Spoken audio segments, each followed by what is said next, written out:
I think there were a lot of great abstracts presented, and one that was really exciting was the Athena Mono, which was rucaparib versus placebo for patients who had advanced ovary cancer, stage 3 or 4, who had a complete or partial response to their chemotherapy and received either rucaparib or placebo, similar to other trials we've seen.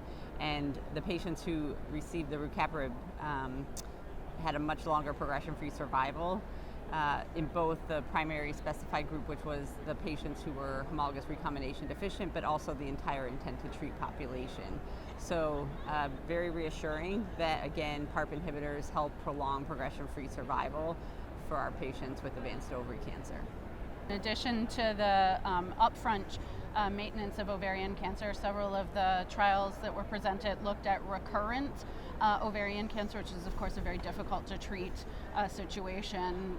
So very, very exciting. There were several promising new agents, specifically a glucocorticoid receptor that is a novel agent that looks very promising when combined with nab-paclitaxel in platinum-resistant cancers, and that's about to be opened as a larger phase 3 trial that patients will be eligible for. So that's a really exciting new development in this difficult-to-treat patient population. There are several other interesting new combinations, but that's really the forefront.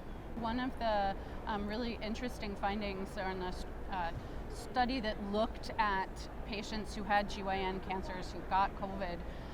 They looked at the associations for worsening disease, so those who had bad COVID, and most of the findings that we found in other settings, so lots of comorbidities, black race, also decreased patients' outcomes, but especially for our patients, very reassuring is the fact that it does not appear that chemotherapy nor immunotherapies increased their risk of developing severe COVID. Unfortunately, progressive cancer does appear to increase that risk. So for our patients who have progressive cancer, that's what increases their risk of bad COVID outcomes, but it does not appear that immunotherapy or chemotherapy themselves increase their risk. So patients can be very reassured by that.